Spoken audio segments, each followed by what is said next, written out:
नमस्कार दोस्तों, स्वागत है आप सभी लोगों का हमारे चैनल ट्रेडिंग विद अतुल में। आज हम बात करने वाले हैं यस बैंक लिमिटेड के बारे में।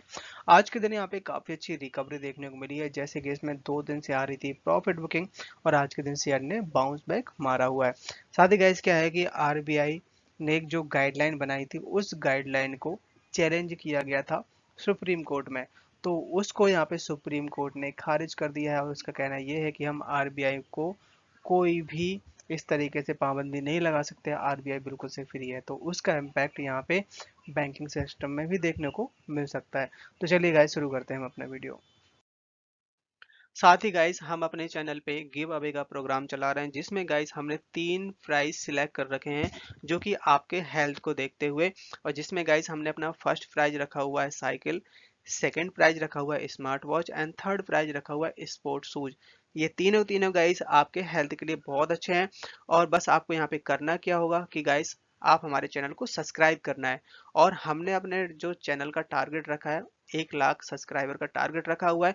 जैसे ही गाइस वो पूरा होगा, हम आपको ये तीनों प्राइज हमारे जो लकी सब्सक्राइबर होंगे उनको देने वाले हैं। और ये गाइस आपके लिए बहुत बड़ा काम नहीं है, आप चाहें तो इसको 6 महीने में, साल भर में, जब भी आप करवाना चाहें तो करवा सकते हैं। सो गाइस प्लीज आप हमारे चैनल को सपोर्ट करिए। और इसमें पार्टिसिपेट करिएगा। आज के दिन का ओवरऑल मार्केट इतना अच्छा नहीं था। आप देख सकते हैं निफ्टी 50 में करीब 24 पॉइंट्स की तेजी है।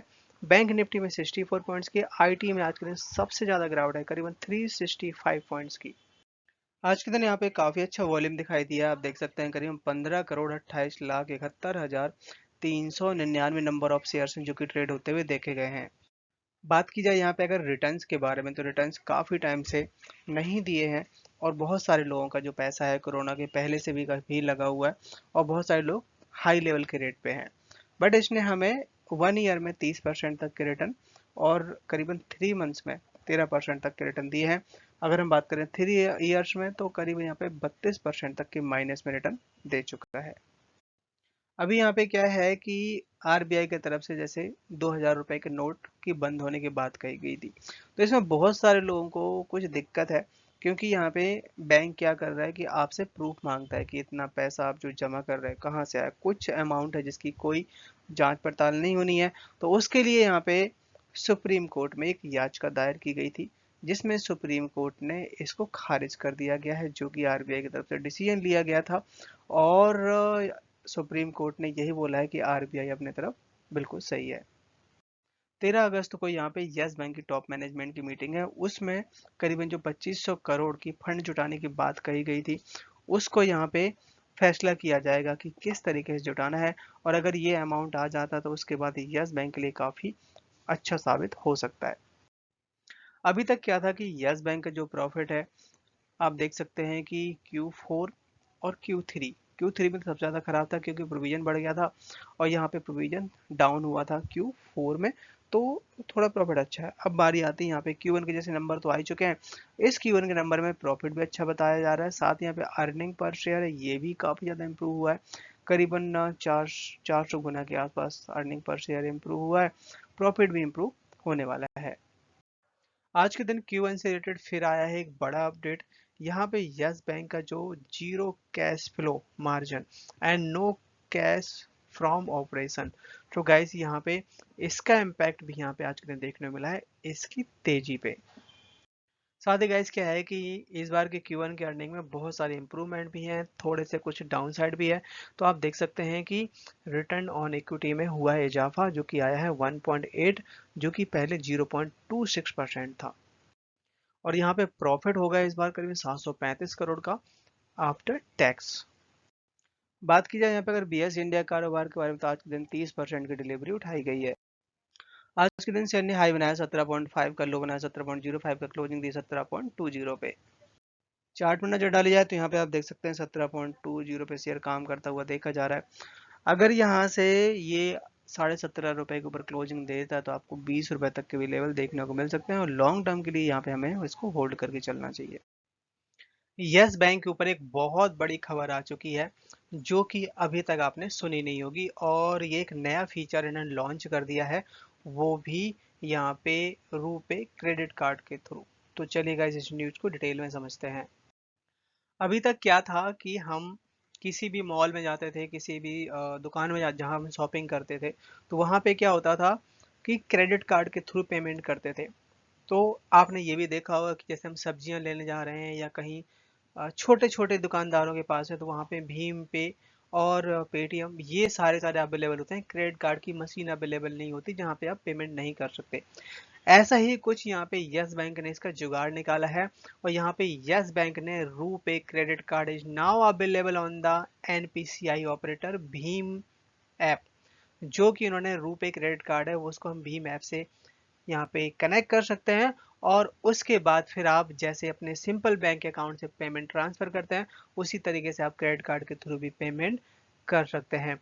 और जो कि ये करीबन 9 बैंकों के साथ you can link RuPay credit card from 9 bank to भीम ऐप, और जो कि पिछले साल लॉन्च हुआ था, और इसके ऊपर यहाँ पे आरबीआई ने भी अप्रूवल दिया हुआ है। सो इस तरह की यहाँ पे सर्विस अगर यस बैंक प्रोवाइड कर रहा है, तो आने वाला टाइम काफी बेहतर रह सकता है। अभी तक क्या था, ये हाई वैल्यूएशन इसमें देखने को मिलती थी, बट यहाँ पे अब आ गया under valuation potential with negative PEG ratio and promising sustainable growth rate. So guys क्या है कि जो कि बढ़ के हो गया 1.8%, जो कि ओवरऑल सारे के सारे रिटेल इन्वेस्टर के लिए बहुत बड़ी खुशखबरी, क्योंकि धीरे धीरे करके अगर यहाँ पे रिटर्न ऑफ इक्विटी में अगर ग्रोथ देखने को मिलती है, तो शेयर में अच्छी खासी तेजी भी बन सकती है। बहुत सारे लोगों के कमेंट्स आते रहते हैं कि यस बैंक एसबीआई के साथ मर्जर हो सकता है, क्योंकि यस बैंक की हालत इतनी अच्छी नहीं है कि जो सिंगल मतलब अपने भी हाथ पे काफ़ी अच्छा परफॉर्मेंस कर पाए। सो गाइज यहाँ पे प्रशांत कुमार जी ने एक बड़ा खुलासा भी कर दिया है मर्जर के ऊपर। तो गाइज यहाँ पे टॉप मैनेजमेंट की तरफ से बड़ा अपडेट ये है मर्जर के ऊपर। इनका कहना ये है कि वो किसी भी लार्जर बैंक के साथ मर्जर नहीं होना चाहते, और उनके पास एक बहुत बड़ी अपॉर्चुनिटी है यहाँ पे अपने आप को ग्रो करने का। साथ ही इनका कहना ये भी है कि जिस तरीके से इनके पास स्ट्रॉन्ग फ्रेंचाइजी है, और बहुत सारी चीज़ों पे इन्होंने काम भी किया अपने डिजिटलाइजेशन पे, तो ये भी नहीं लगता कि कोई बड़ा सा बड़ा बैंक इनको एक्वायर कर सकते हैं, क्योंकि यस बैंक अपने आप में काफ़ी बड़ा फैला हुआ है, बहुत सारे ब्रांचेज हैं। अगर हम बात करें इंडिया लेवल पे, तो इतना आसान भी नहीं कि कोई बैंक इसको एक्वायर कर पाए। इसके अलावा आरबीआई की सेकंड गुड न्यूज गाइस ये निकल के आई है कि करीबन यहाँ पे बैंकों का जो बैड लोन है वो 10 साल की सबसे लोएस्ट पे पहुंच गया है। मतलब कि 3.9%, जो कि 11% हुआ करता था, वहां से लुढ़क के ये रह गया। तो मतलब बैंकों की परफॉर्मेंस काफी बेटर है। अगर हम बात करें कुछ साल पहले की, तो बैंकों की हालत इतनी खराब थी कि बैड एनपीए बैड लोन बहुत ज़्यादा हो रहे थे, और इस समय काफ़ी ज़्यादा सुधार हुआ है। अगर हम बात करें यहाँ पे अगर 2018 से लेके अभी तक, तो आप देख सकते हैं कि 2018 में ये आपका जो नेट एनपीए रेशो था, जो कि 11.5% and 6.1% in March 2018। So guys धीरे धीरे काफ़ी हद तक कम हुआ है, और इस समय 1% के आसपास आ चुका है 2023 मार्च में। तो ये आरबीआई की तरफ से एक धमाकेदार रिपोर्ट निकल के आई है सारे के सारे बैंकिंग सेक्टर्स के लिए। यहाँ पे अगर आप देखेंगे कि एफआईए के जो डेटा है, पिछले साल मार्च की बात करें तो 11% का स्टेक था, धीरे धीरे बढ़ाया उन्होंने, फिर 11.5 किया, फिर 12.5 किया, इसके बाद यहाँ पे 23.4% कर दिया। तो यहाँ पे 0.23% के आसपास यहाँ पे अपना परसेंटेज यहाँ पे अपनी होल्डिंग है, जो कि कम करी हुई है। हाँ, ये जरूर है कि डीआईएस ने अपनी होल्डिंग मामूली सी कम की हुई है, जो कि 45% का स्टेक था एक साल पहले, जो कि इस समय 38% का स्टेक हो गया है। अगर यहाँ पे एक बार देखा जाए कि म्यूचुअल फंड, जैसे एफआईए के बारे में तो हम बात कर चुके, म्यूचुअल फंड भी यहाँ पे लगातार धीरे धीरे करके अपना यहाँ पे इन्वेस्टमेंट बढ़ाते जा रहे हैं, और म्यूचुअल फंड में तो बहुत सारे लोगों का इन्वेस्टर का पैसा लगा होता है।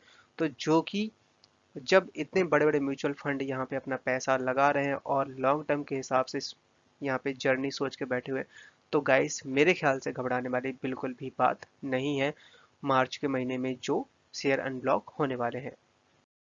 पर क्या है गाइस कि यहाँ पे जो अर्निंग है, अर्निंग की वजह से शेयर में डाउन साइड आई थी, अदरवाइज ये 24 तक तो चला गया था। अब बारी आती है यहाँ पे Q1 की अर्निंग की। तो यहाँ वैसे तो आप देखिए इसकी जो परफॉर्मेंस देख सकते हैं ये अपने पास एक साल का डेटा है और ये अभी की अर्निंग है। 206 करोड़ का यहाँ पे प्रॉफिट हुआ था। और दिसंबर के महीने में और आपका सितंबर के महीने में, मतलब कि Q2 और Q3 जो कि बहुत ज़्यादा खराब रहे थे। अब यहाँ पे Q4 आपका अच्छा था। अब यहाँ पे Q1 और Q2 काफ़ी बेहतर रहने की उम्मीद है, और जिससे शेयर फिर से आपको 20 रुपए तक जाता हुआ देखा जा सकता है। साथ ही इसके जो एनपीए हैं वो भी कम होते हुए देखे जा रहे हैं। खर्चों में मामूली सा उछाल है, बट अगर हम बात करें इंटरेस्ट अर्निंग की तो काफ़ी अच्छा बढ़ता हुआ देखा जा रहा है। डिपॉजिट काफ़ी अच्छा इंक्रीज हुआ है यहाँ पे। अब एक बार इनके एनपीए के बारे में बात कर लेते हैं। ये भी अपने पास एक साल का डेटा है। इधर देखिए आप, यहाँ पे 28,654 करोड़ का एनपीए था, जो कि इस बार करीबन 3,900 के आसपास एनपीए रह गया है। क्योंकि अभी रिसेंटली इन्होंने जितना इनके पास जेसी फ्लावर को इन्होंने बैड लोन था वो सेल कर दिया है, जिसका इम्पैक्ट यहाँ देखने को मिला है। बट एनपीए गाइस थोड़ा और कम होना चाहिए था, क्योंकि ऑलरेडी इन्होंने सारा अपना खत्म कर दिया था।